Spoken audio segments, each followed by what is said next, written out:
Bonjour, j'espère que vous allez bien. Alors ça y est, nous voilà embarqués dans 2022, donc je vous présente tous mes meilleurs vœux de bonheur, surtout de santé, de joie, de prospérité, de tout ce que vous voulez. Évidemment, on espère tous que 2022 sera plus agréable, meilleur que 2021. En tout cas, on espère surtout qu'elle ne sera pas pire. Je ferai d'ailleurs une petite vidéo sur les énergies de l'année 2022, juste comme ça, que je publierai prochainement.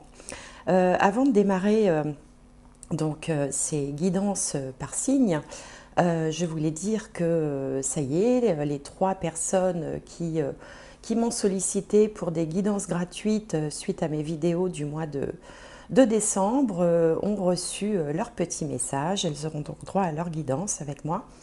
Là, dans le courant du mois de janvier. En tout cas, je vous remercie tous d'avoir joué le jeu pour m'avoir aidé à atteindre les 10 000 abonnés. C'est vrai que c'est un cap. Bon, ça ne change pas grand-chose, mais ça fait plaisir.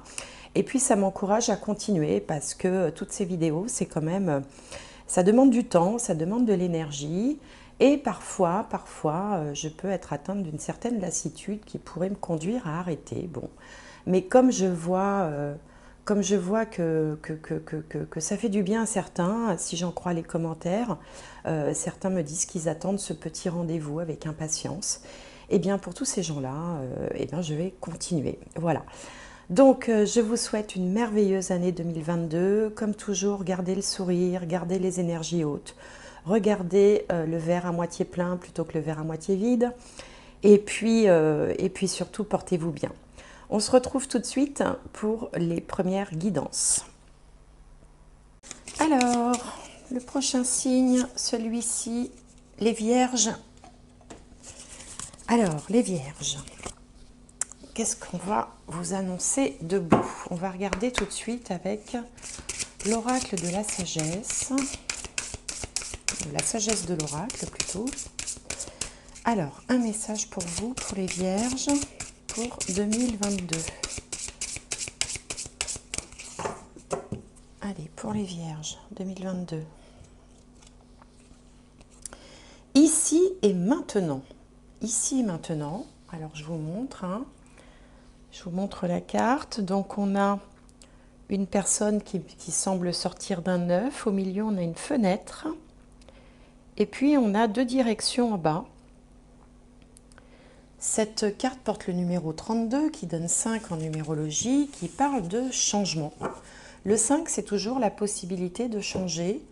C'est un chiffre qui se situe au milieu du cycle qui va de 1 à 9. Et c'est l'autre possibilité d'apporter des changements à sa vie, à part le chiffre 1 qui lui nous parle de grands changements. Cette carte s'appelle Ici et maintenant. Donc peut-être qu'il vous est demandé de... comment je pourrais vous dire ça, de cultiver l'instant présent. C'est-à-dire de ne pas trop regarder dans le rétroviseur, de ne pas cultiver les regrets, de ne pas trop non plus vous projeter vers l'avenir, mais plutôt d'essayer d'élever vos énergies en cultivant l'instant présent. Bon, voilà, c'est ce qui me vient pour l'instant. On va regarder avec le tarot ce que vous avez comme message pour les Vierges. Donc le voilà.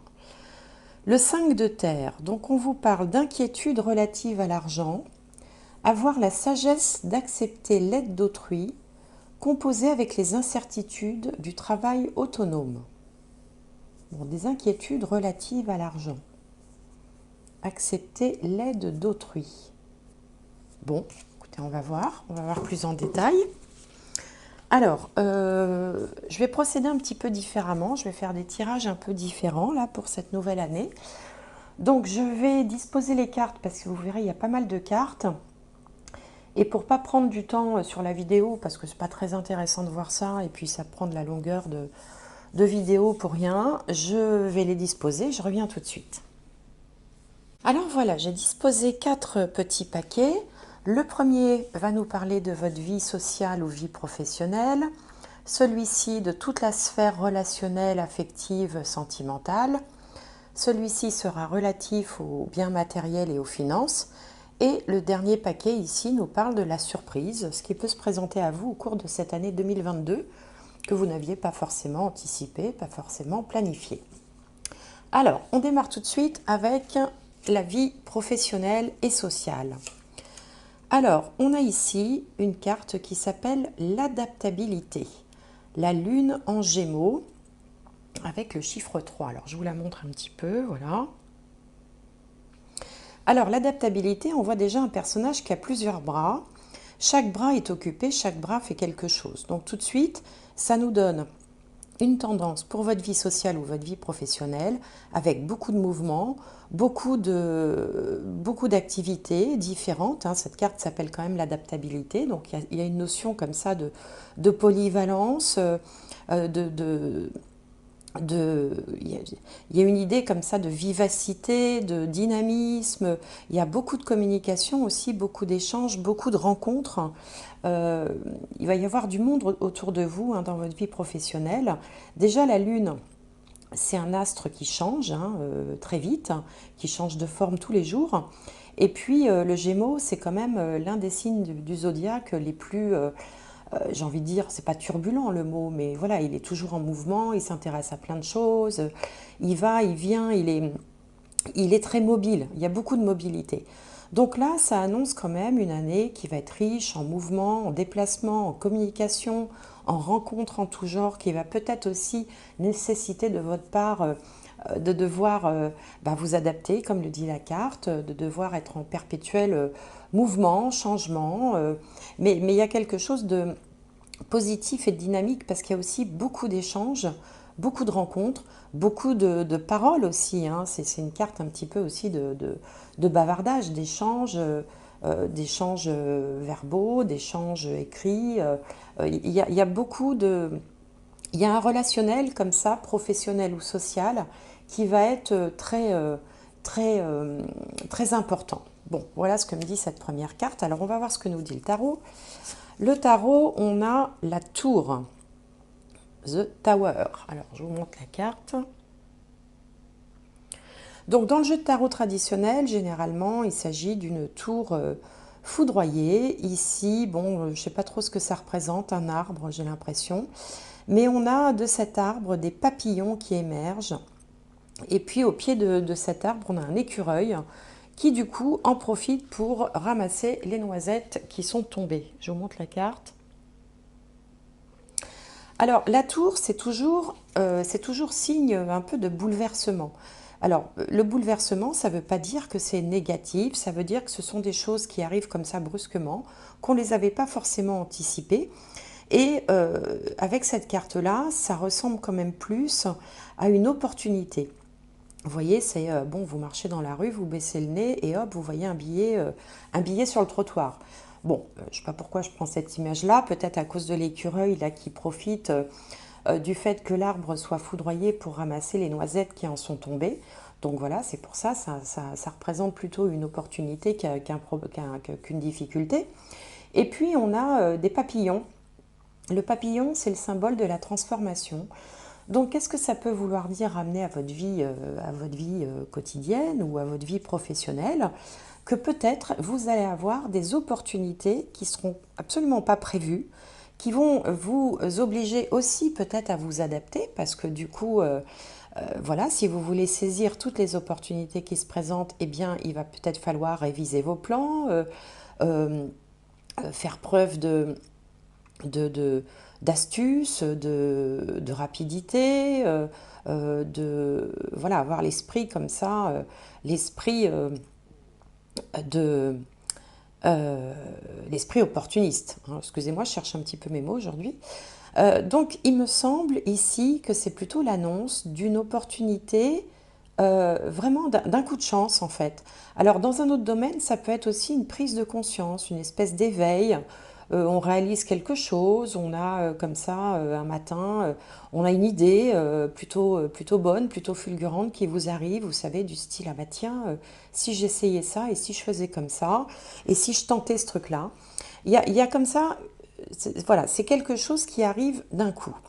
Alors bon, c'est pareil pour la vie sociale, hein, vous pouvez aussi, bien que ne travaillant pas encore au sens classique du terme, si vous êtes étudiant par exemple, ou plus si vous êtes retraité, avoir beaucoup de sollicitations, des projets, peut-être même pourquoi pas une idée folle comme ça, une envie, où là aussi vous allez vous dire, mais tiens, pourquoi j'essaierai pas ça?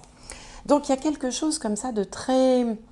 euh, il y a beaucoup de dynamisme, ça suscite la curiosité un petit peu, et il va falloir vous rentrer dans cette dynamique et être vif, être réactif aussi sur ce qui peut se présenter à vous dans le domaine social ou professionnel en 2022. Alors, on va regarder une autre carte. Et bien voilà, ici, c'est Take Risk, la prise de risque. Donc voilà, moi je ressens bien quelque chose comme ça. Euh, un événement qui se présente, une occasion qui se présente comme ça dans votre vie sociale ou professionnelle, qu'il va falloir saisir très rapidement et aussi peut-être qui va vous obliger un peu à prendre des risques, à sortir de votre zone de confort, à vous adapter, justement, comme le disait cette carte, pour pouvoir en tirer, en récolter tous les fruits. Parce que là, il y a quelque chose de prometteur au bout. Alors, on va voir avec les 3 cartes ici. Et ben voilà, on a la grande victoire. Cette carte-là symbolise la grande victoire.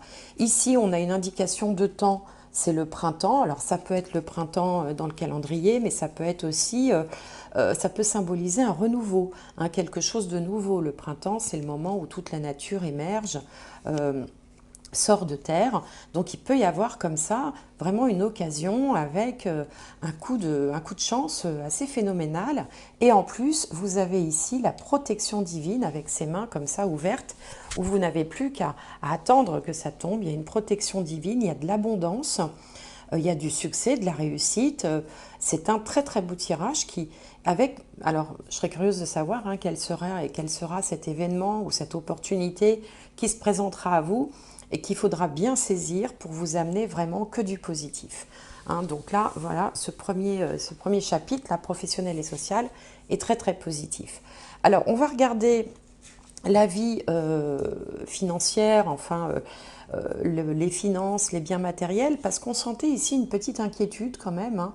On vous disait inquiétude relative à l'argent, avoir la sagesse d'accepter l'aide des autres, composer avec les incertitudes du travail autonome. Alors là, évidemment, si vous êtes auto-entrepreneur, si vous venez de créer votre entreprise, si vous êtes artisan, commerçant, profession libérale, enfin tous les métiers où on est en autonomie, commercial aussi, pourquoi pas, parce que tout en étant salarié, souvent le commercial a une grande autonomie dans son travail.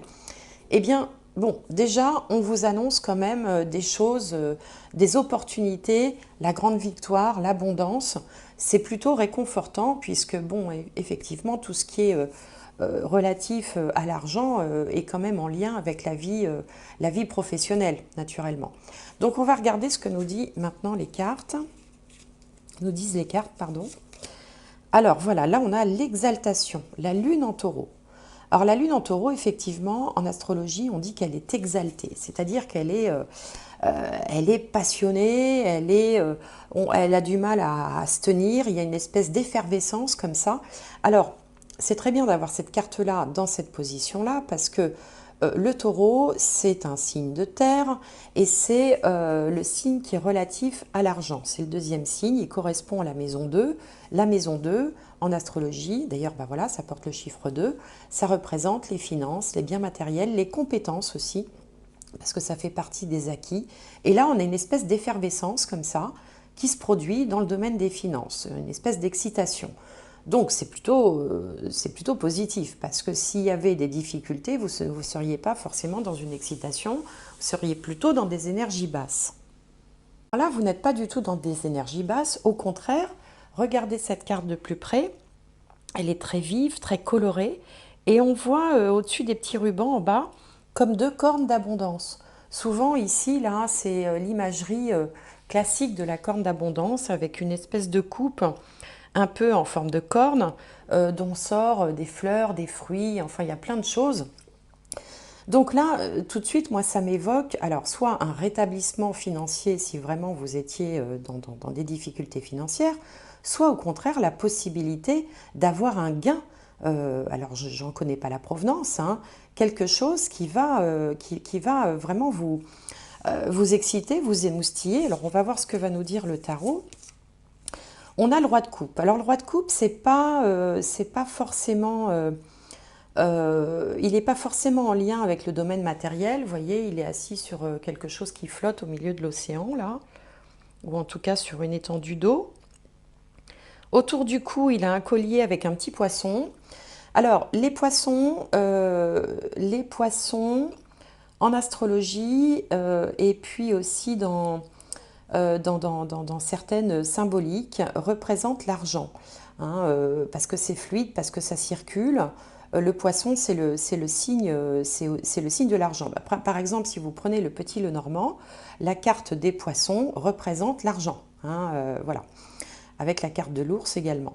Donc, bon, c'est quand même si cet homme-là n'est pas le plus matérialiste qui soit, en tout cas, il y a sur cette carte des symboles qui, là aussi, viennent appuyer cette carte de l'exaltation en nous parlant d'abondance et d'argent. Alors, ça peut vouloir dire aussi que dans votre année, vous allez faire alors soit la rencontre de quelqu'un, d'une personne sur votre chemin qui va avoir un rôle essentiel sur vos finances ou sur vos biens immobiliers ou aussi sur vos compétences, hein, c'est un autre domaine, mais bon. Bon, par exemple, vous pouvez avoir affaire à un banquier, un assureur, un notaire, un chef d'entreprise, un patron ou tout simplement quelqu'un de votre entourage qui peut vous dispenser des conseils intéressants en matière de placement, en matière de gestion des comptes, en matière de finances, en matière immobilière. Donc là, il y a du soutien. C'est peut-être pour ça aussi qu'on vous disait d'accepter l'aide d'autrui, parce qu'on voit ici, dans ce secteur des finances, qu'il y a l'intervention de quelqu'un qui vous donnera des bons conseils, des conseils judicieux. Quelle que soit sa position, quel que soit son statut, ça peut être même un voisin, un ami qui va vous dire « Tiens, tu sais, tu devrais faire ça parce que… » Voilà, bon. Donc, soyez attentifs aux rencontres que vous pourriez faire dans l'année par rapport à cet aspect des choses. Alors ici, on a boundaries. Alors j'ai regardé, hein, parce que bon, je ne vais pas vous faire croire que je connaissais ce mot-là en anglais, boundaries. Ça signifie les frontières, les limites, la périphérie des choses, voyez. Donc, alors peut-être que justement, il va falloir… comment dirais-je, poser certaines limites, alors que ce soit dans la gestion de vos finances ou que ce soit dans des investissements, hein, puisque voilà, il peut y avoir plusieurs cas de figure suivant votre situation. Vous pouvez être une personne avec de l'argent, hein, qui a de l'argent, qui a envie de l'investir, qui a envie de prendre des risques, mais voilà, ça va quand même l'inquiéter, parce que bon, si vous investissez, je sais pas moi, en bourse ou dans les bitcoins ou dans des jeux à gratter, ici on vous dit aussi qu'il va quand même falloir poser des limites. Peut-être ne pas mettre tous les œufs dans le même panier, par exemple, hein, et donc suivre les conseils du roi de coupe. Alors, on va regarder ce qui se passe après. Et bien là, voilà. Alors là, on trouve les ciseaux, un homme. Hein, on retrouve enfin, quand je dis un homme, une personne, hein, un être humain, on va dire. Hein, c'est pas forcément quelqu'un de type masculin. Hein, ça peut être, peu importe, hein, c'est un humain qui va peut-être vous aider à faire justement…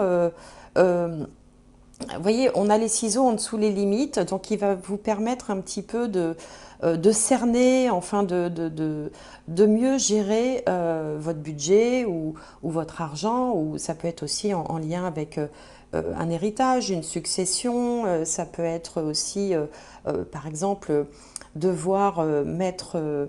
enfin, vous savez, préparer des donations ou des legs, des successions, il y a beaucoup de gens qui font ça maintenant.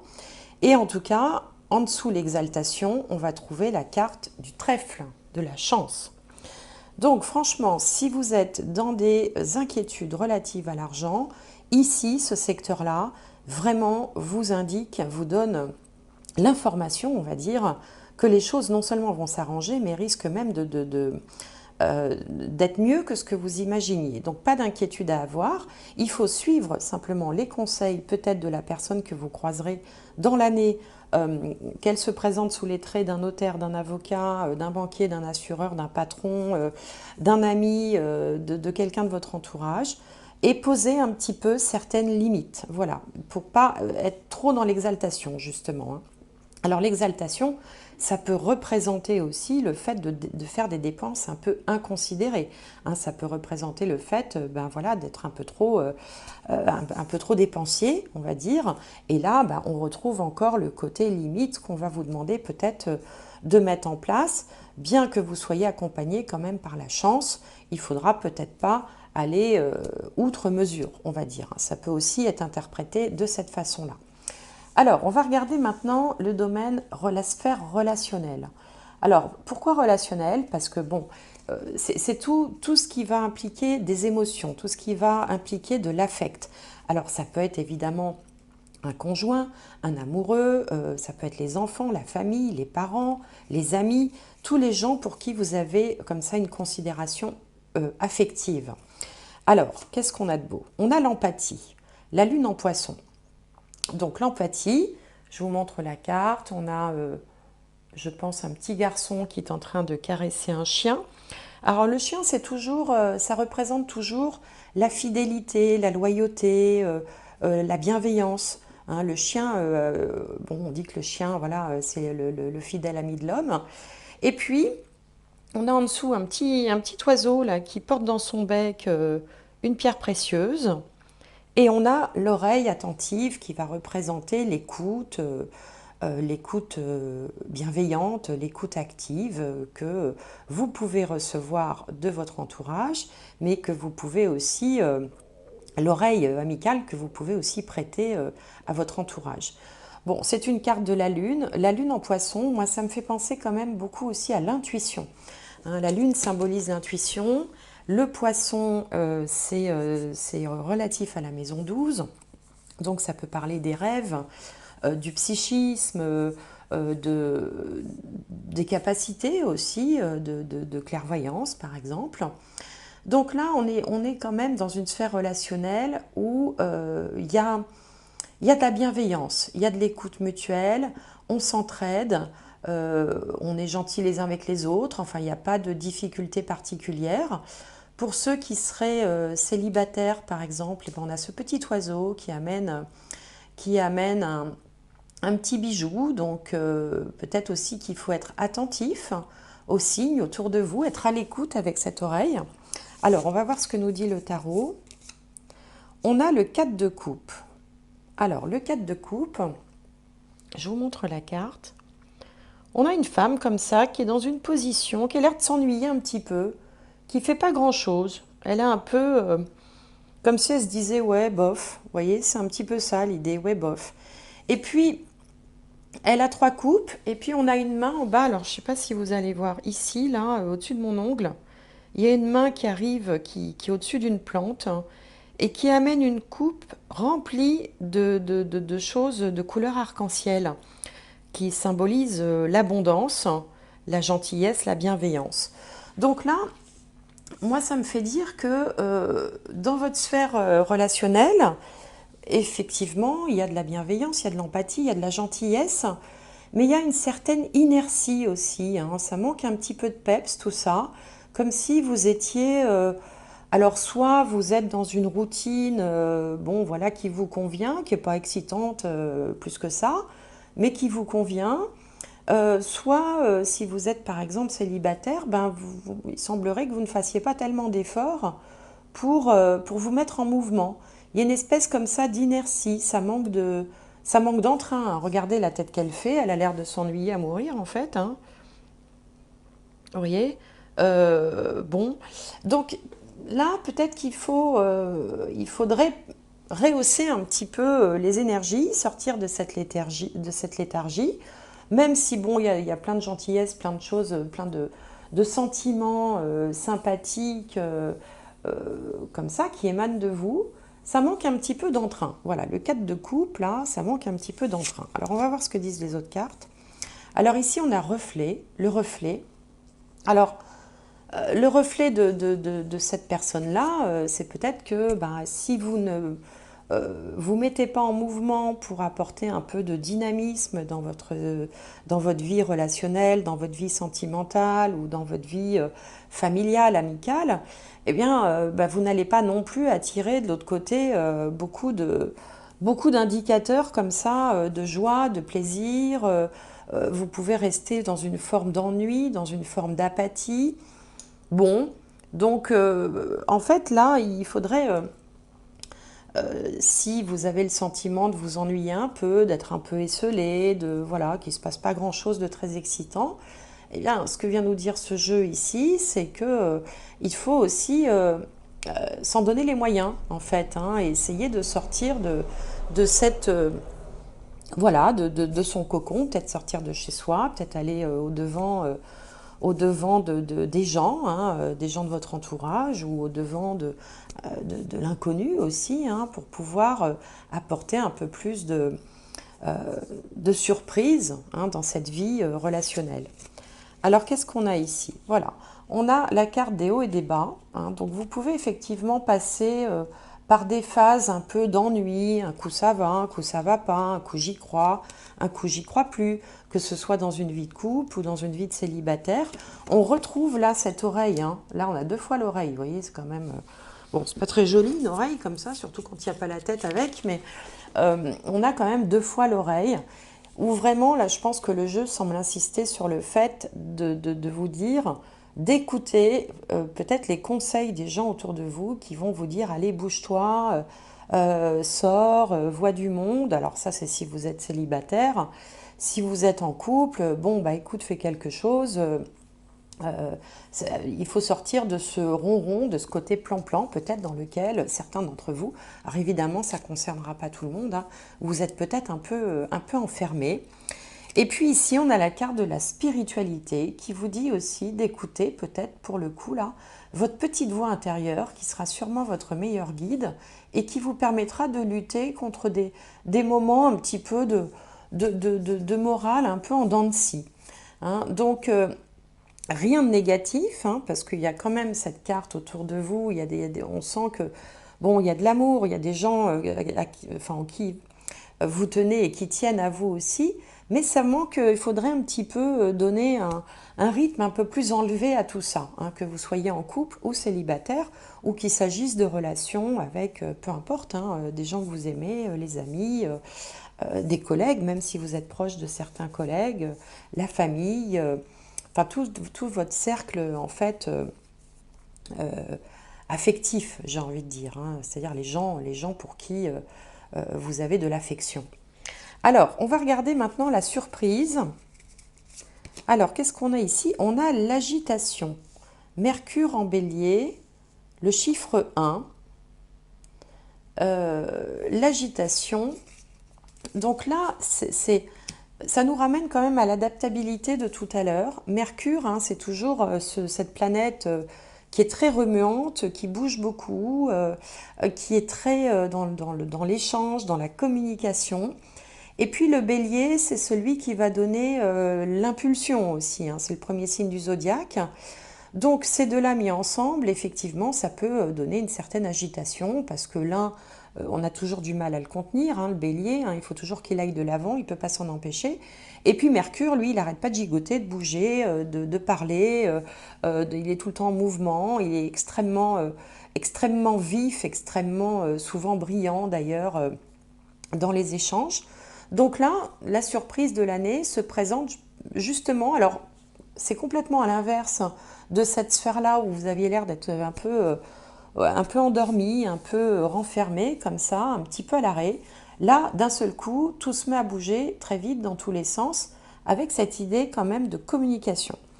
Alors, on va voir ce que nous dit le tarot. Alors, on a un arcane majeur qui s'appelle The Hierophant, qui correspond au pape, hein, dans le jeu de tarot traditionnel. Donc là, on a quelqu'un de très joyeux, très inspiré, très connecté visiblement. Il est assis en tailleur auprès d'une tour de laquelle sort une lumière, on dirait, vous voyez. Donc c'est le symbole un peu de la pyramide. La pyramide, c'est le succès aussi. Alors, Hiérophante, le pape, autrement dit, hein, dans le jeu de tarot traditionnel, c'est un conseiller. C'est quelqu'un de spirituel. Alors, je ne parle pas du pape forcément, enfin, du pape qui est à Rome. Hein. L'archétype du pape dans les jeux de tarot, c'est quelqu'un qui est sage, qui est un bon conseiller, qui a une expérience de la vie qui lui donne toute légitimité pour donner des conseils. Donc le pape, il peut représenter un conseiller, il peut représenter un coach, il peut représenter un parent, quelqu'un de bienveillant, qui a une certaine sagesse, qui a une connaissance de la vie, qui a une connaissance aussi du monde subtil et qui va vous guider. Alors ça peut être un guide aussi, alors ça peut être un guide spirituel, ça peut être un guide sur la terre, quelqu'un en qui vous avez confiance, quelqu'un que peut-être voilà, vous admirez un peu ou qui en tout cas à qui vous donnerez vous accorderez beaucoup de crédit à ce qu'il vous dira. Donc ça peut être n'importe qui dans votre vie, en tout cas qui est là pour vous guider, pour vous apporter des conseils. Alors, qu'est-ce qu'on a d'autre ici? Alors, on a The Seeker. Là, ce sont des mains tendues vers le ciel, dont s'échappent, on ne sait pas quoi, hein, des petites, je sais pas, on dirait des dents. Alors, des dents, ce serait pas... je ne sais pas ce que c'est. Bon, enfin, je vous montre la carte. En tout cas, il y a des choses qui semblent sortir de ses mains. Alors, le Seeker, c'est celui... en anglais, c'est le demandeur. C'est le demandeur, c'est le chercheur aussi, mais pas le chercheur au sens scientifique du terme. C'est celui qui est en demande en fait, hein. Par exemple, un demandeur d'emploi, un demandeur d'asile. C'est quelqu'un voilà, qui est en demande, qui cherche quelque chose et qui visiblement va le trouver par l'intermédiaire de cette personne. Qui a une forme aussi de pouvoir et d'autorité, hein, puisque c'est le pape. Donc, c'est comme si vous étiez pris par une espèce d'effervescence, là, avec l'agitation, que vous vouliez obtenir quelque chose, hein, ou que vous êtes sur le point d'obtenir quelque chose, alors quoi, ben, je ne sais pas, et que vous allez pouvoir vous reposer sur les conseils de quelqu'un d'avisé. Alors, on va voir avec les 3 cartes si on y voit plus clair. Donc là, on a la carte du deuil, des choses qui s'achèvent. Ici, on a un choix multiple. Et là, on a l'arbre, la sérénité. Alors, si on regarde les cartes les unes en dessous des autres, si vous êtes justement en demande, c'est-à-dire en attente de quelque chose, que ce soit un travail, que ce soit... qu'est-ce qu'on peut attendre? Une réponse juridique, légale, que quelqu'un se manifeste, vous attendez des nouvelles, enfin, quel que soit ce que vous êtes en train de demander, ça va se terminer. Donc, vous allez obtenir gain de cause, vous allez obtenir en fait satisfaction à votre demande. Et non seulement vous allez obtenir satisfaction, mais en plus vous allez avoir différentes possibilités, puisqu'ici on a 2 chemins. Hein, donc il y aura plusieurs possibilités. Il n'y en aura pas qu'une seule, il y en aura plusieurs. Et cette effervescence-là qui semblait vous emparer va se transformer peut-être avec l'aide du pape aussi. Hein. Alors le pape, ça peut être un médecin également, hein, en sérénité. Hein. Cet arbre-là symbolise la sérénité, il symbolise aussi la longévité, la santé. Hein. Vous voyez bien, un chêne, c'est bien planté, ça peut vivre des centaines d'années. Alors, si vous êtes... bon, j'aime pas beaucoup parler de ça dans les guidances, mais si vous avez des problèmes de santé, hein, il se peut tout à fait que vous tombiez sur le bon médecin, justement. Hein, le médecin qui va vous rétablir la santé. Alors, ça peut être aussi des problèmes tout simplement de nervosité, hein, avec l'agitation, hein, de la nervosité, du stress. Bon, voilà. Et là, il va y avoir un apaisement avec différentes possibilités. Bon, si on n'est pas dans le domaine de la santé, de toute façon, c'est la surprise. Et ce que vous attendez, ce que vous espériez, ce que vous demandiez depuis longtemps, vous allez l'obtenir, ou en tout cas, vous aurez une alternative, ou voire plusieurs alternatives qui vont vous stabilisez aussi, vous apaisez, parce que l'agitation, c'est l'énervement, c'est la nervosité, et le chêne, lui, il évoque plutôt la stabilité, le calme, la plénitude, le fait d'être comme ça, serein, hein, voilà, la sérénité, hein, c'est exactement le mot que je cherchais.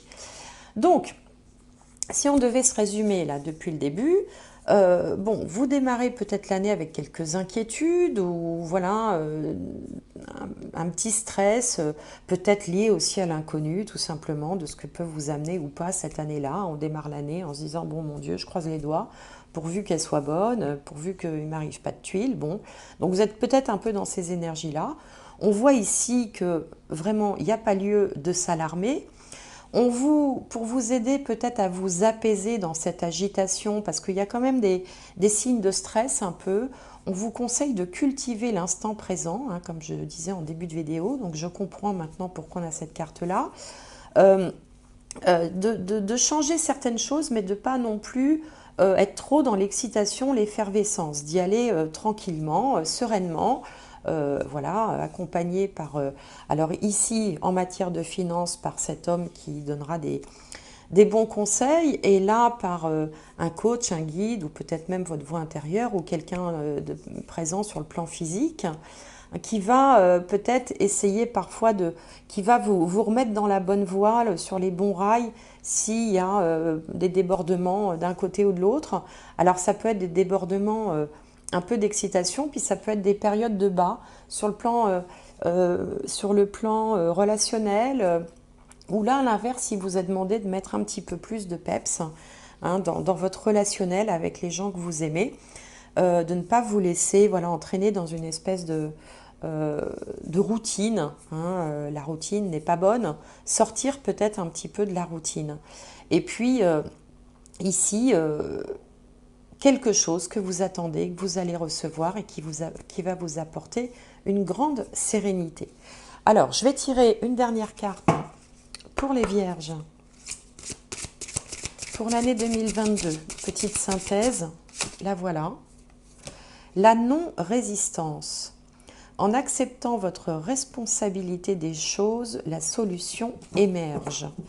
Alors c'est ça, on vous sent un peu dans la lutte aussi ici, avec des inquiétudes, avec vous faites beaucoup de choses, vous voulez faire beaucoup de choses. Peut-être il faut aussi apprendre à laisser venir certaines choses. Hein, regardez cette plume, elle symbolise la légèreté. Vous voyez, les choses, elle est légère et puis bon, elle virevolte, elle va un peu où elle veut, elle se laisse un petit peu vivre la plume. Donc cette carte s'appelle la non-résistance.